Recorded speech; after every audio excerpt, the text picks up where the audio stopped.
59.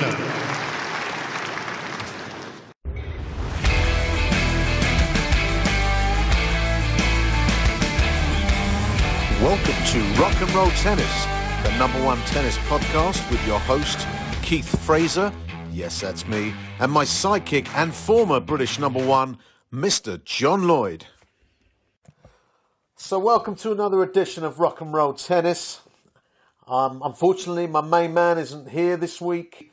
But listen, I'm on my own with another great guest, and it is another great guest.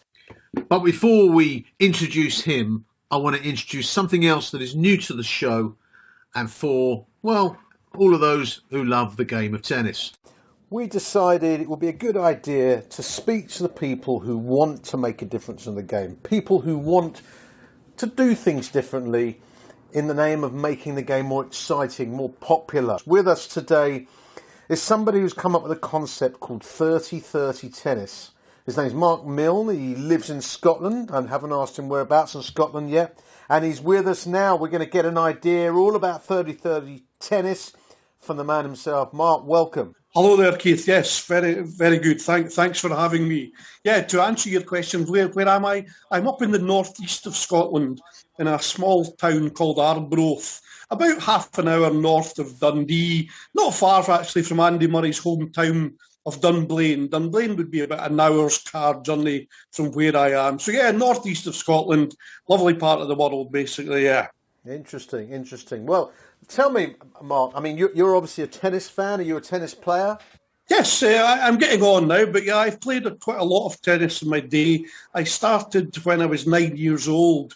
I was on a family holiday down south in Scarborough. Wimbledon was on the television. It was 1972. Stan Smith was playing Ilie Nastase. We sat and watched it in the hotel we were staying in. And yeah, we went out, bought rackets, and I was hooked ever since.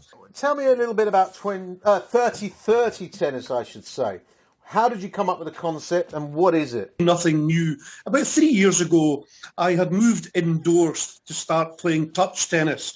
In Scotland, you tend to play tennis outdoors and then go indoors during the winter. The weather's not great. I used to play squash, badminton, table tennis. But this year, 3 years ago, I decided to start playing touch tennis. Now, touch tennis is a speeded up version of short tennis. You play indoors on a badminton court. It's a sponge ball, you play with strong rackets and so on. When we first started, you book a court for an hour, and we were using the old scoring, a bit like table tennis scoring. It was 1, 2, 3, 4, up to 11 and so on. But we felt touch tennis had moved on. The ball was a lot bouncier and faster. So we moved to using traditional scoring, the usual games to 40, advantage and so on, sets to 6 games. But invariably, within the hour, we were finding that we weren't getting finished. And that was quite frustrating. If the match went on more than an hour, there was people coming on afterwards. So the match was left undecided. So I put my thinking cap on, and I remembered when I was younger, during training at county sessions and so on, the coaches had used the technique where you start every game at 30 all instead of love all. The reason for that was that it gave players more opportunity of playing the big points. So I thought, well, that's potentially going to shorten our game. Hopefully we'll manage to play best of 3 sets at 30 off. After a number of weeks of tweaking and so on, we came up with the format called 3030. Basically, it's taken off the back of cricket's 2020. 2020 cricket, or T20, has revolutionised cricket over the last 15 years.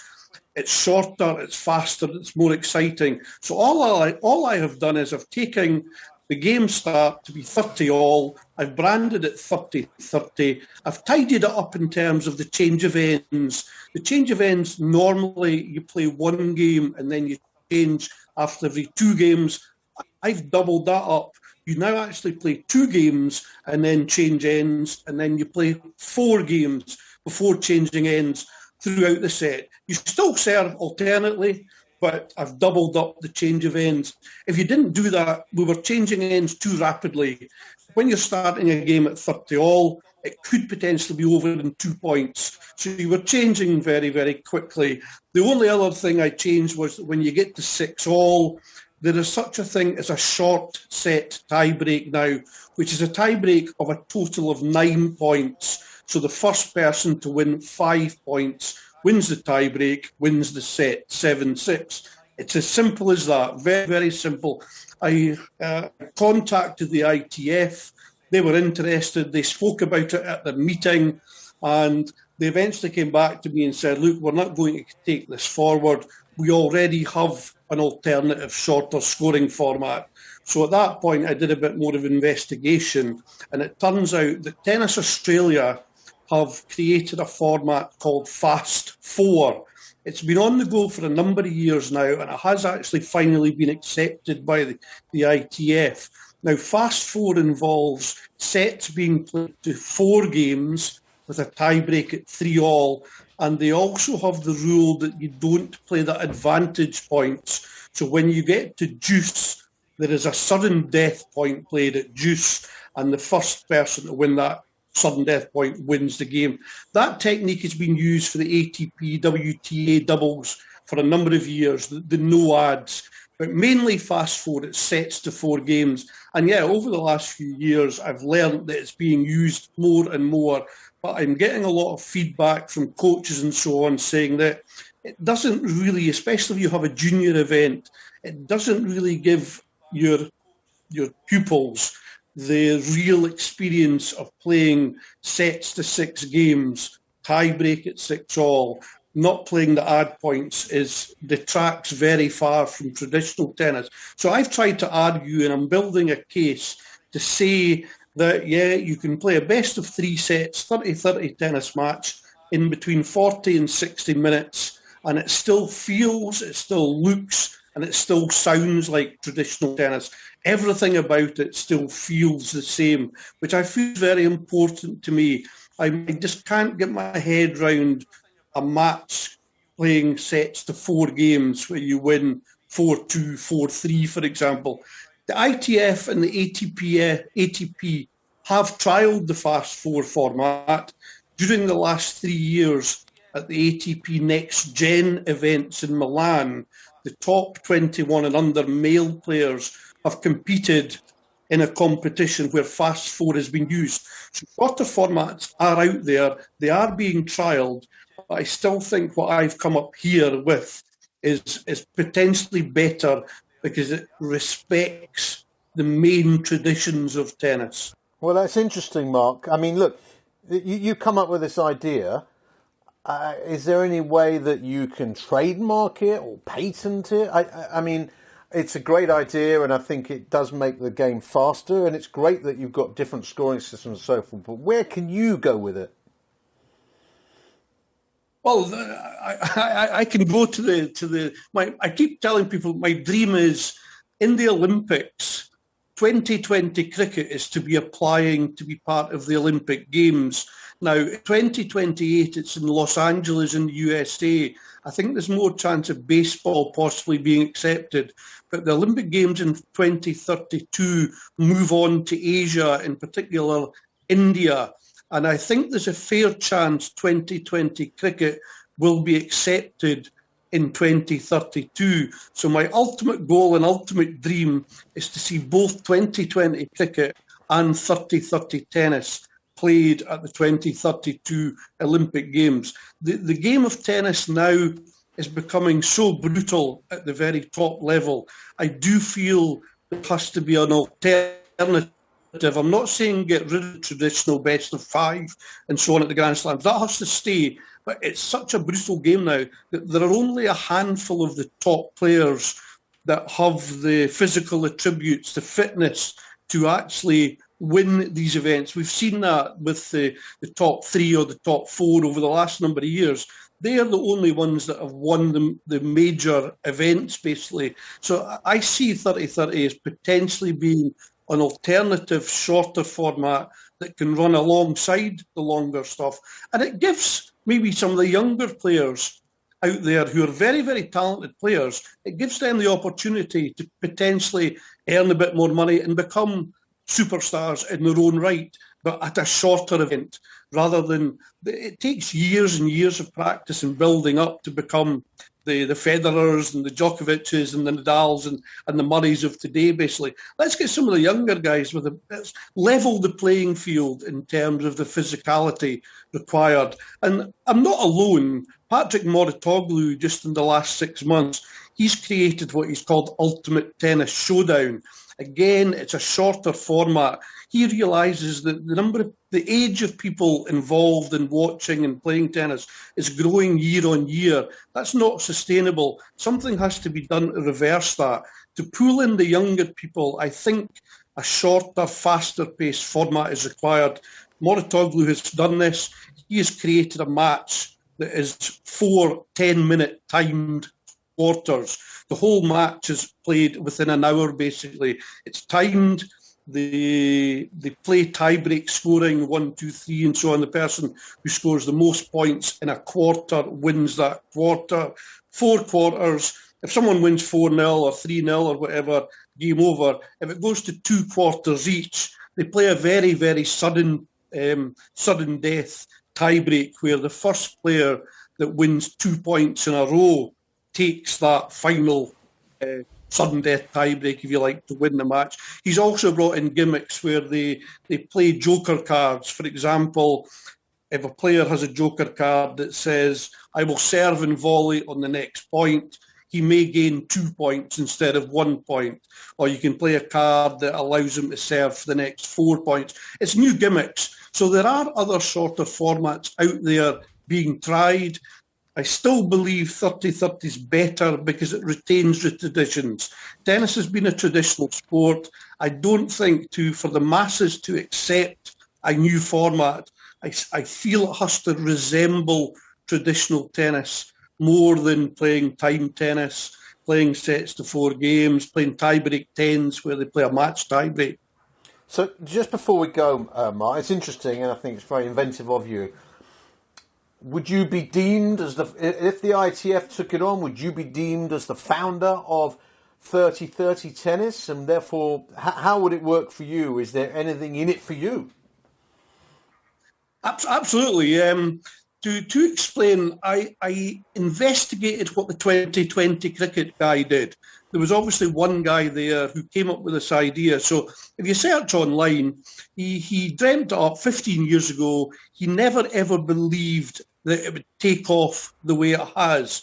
It's a multi-billion pound industry. He took no protection from his idea, and he now still sits in his same job. He had the fantastic idea, but took no protection. Well, I went and spoke to a lawyer. I said, look, I think, got an idea here that who knows, it could take off, and I just want to protect it. I'm a design engineer, so I'm very aware of patents and trademarks and all these sort of things. So the local lawyer advised me that, yeah, you can't patent the idea because anyone can copy the idea and call it something else. But what you can do is you can take a trademark out for the name, the brand name, 3030. So I took the advice. Over the last couple of years, it's not been easy. There's been a lot of ups and downs.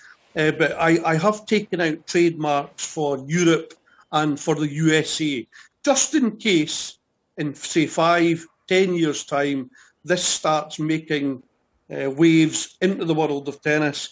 People start making massive sums of money through more televised events, sponsors clamouring to be part of it, like what's happened with 2020. So I have learned from the guy from 2020 that, yeah, if you have an idea, you deserve to possibly be rewarded. So, yeah, that's where I am. I own trademarks. But at the moment, it's going out there for trialling. I'm just looking for people to try it, to get feedback.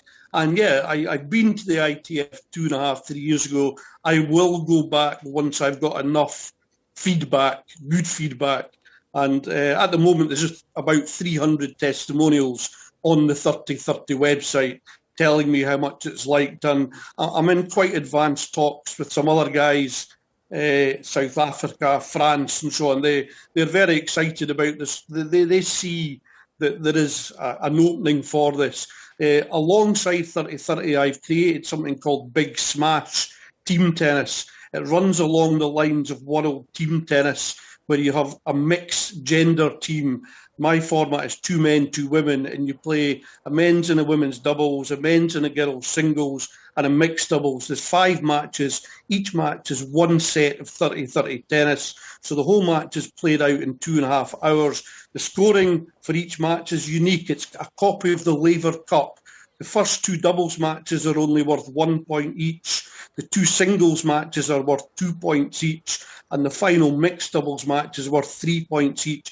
That ensures that you will always go to at least match 4 before the overall result or winning team is decided. So alongside 2020 Big Bash cricket, I have 30-30 Big Smash mixed gender team tennis. These people that I'm speaking to are quite excited about it. They feel it could really take off.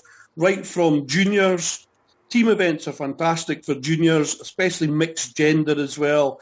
It takes the pressure off of being on your own, you're part of a team. They think it could work right from juniors right up to professional level, basically. It could potentially take over from the Hopman Cup. The Hopman Cup's been dropped. It was a 1 man, 1 woman. They played a singles, 2 singles and a doubles. It was very well received, but the timing of it coincided with the ATP Cup and it's been dropped. But I still think there is potentially a gap there for a mixed gender team match. And this format, with a combination of WTT and the Laver Cup, it works bloody well, and it's going to work well. Well, Mark, I think your enthusiasm is infectious, and I hope we'll have you on again soon, and we'll get John to give his feedback on it for sure. He's been a bit AWOL this week. Yep. He's not going to be here for when we have our main guest, Mikael Pernfors. But yeah, listen, best of luck with 30-30 tennis. John, and just to add, John will know 30-30. The professionals and top players have all used this format for many years since I was a boy. All I've done is I've taken it, I've tidied it up, and I've formalised it as a competitive format and branded it, basically. John will know all about starting games at 30-30. Oh, of course. I meant in terms of the way you're branding it and dressing it up. But Mark, listen, you've been great, and I appreciate you coming on, and we'll do it again soon, yeah? Fantastic. Let me know. We want to hear all about the progress of 30-30 tennis. And if you're interested to learn more, go to the website 3030tennis.com. That's 30 THIRTY and then 30, the number 30, tennis.com.